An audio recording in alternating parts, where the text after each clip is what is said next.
વલસાડ જિલ્લાના પારડીમાં રાખવામાં આવેલા ઢોરનો ત્રાસ યથાવત છે, ત્યારે પારડીના માજી મહોલ્લામાં બે ઢોર વચ્ચે અથડામણ બાદ જોરદાર હાથાપાઈ જોવા મળી હતી, જેનાથી રહેવાસીઓ, વાહન ચાલકો અને ચાલતા લોકોના શ્વાસ અદ્ધર થઈ ગયા હતા।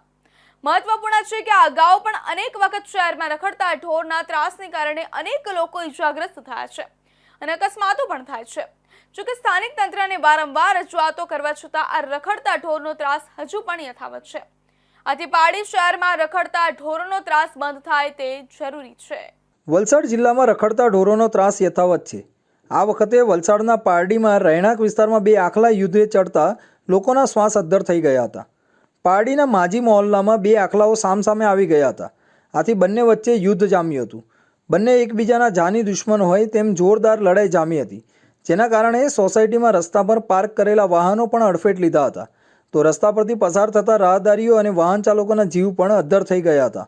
મહત્વપૂર્ણ છે કે આ અગાઉ પણ અનેક વખત શહેરમાં રખડતા ઢોરના ત્રાસને કારણે અનેક લોકો ઇજાગ્રસ્ત થયા છે, અનેક અકસ્માતો પણ થયા છે।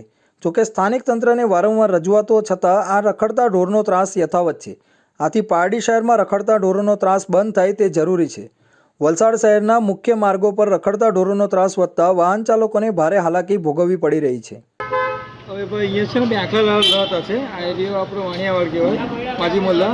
તો ત્યારના બે આખલા લડ્યા કરે અને જહર જનતાને આવવા જવા તકલીફ અને ગાડીને નુકસાન પણ થયેલું છે, એટલે નગરપાલિકાએ આ વિશે કંઈ કરવું જોઈએ કે ત્યાં આખલા લોકો હવે લડાઈ જહર જનતાના જીવના જોખમમાં મૂકી દે છે।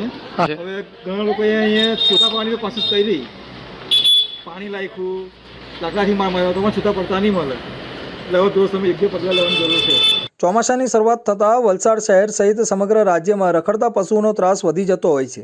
ગત વર્ષે હાઈકોર્ટે રખડતા પશુઓને લઈને થતા અકસ્માતો નિવારવા નગરપાલિકાની ટીમને સૂચના આપી હતી, જે બાદ રાજ્યની તમામ નગરપાલિકાઓએ રખડતા પશુઓને પાંજરે પૂરવાની કાર્યવાહી હાથ ધરી હતી, જેને લઈને ગત વર્ષે રખડતા પશુઓને લઈને થતા અકસ્માતોની સંખ્યામાં ઘટાડો થયો હતો।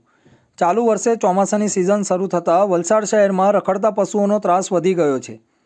પશુઓ ખોરાકની લાલચમાં દોડી અચાનક વાહન આગળ આવી જતા હોવાથી અકસ્માતો થઈ રહ્યા છે, જેને પગલે નગરપાલિકાના રખડતા પશુઓના માલિકો સામે કડક કાર્યવાહી કરે તેવી માંગ વાહન ચાલકોમાં ઉઠી રહી છે।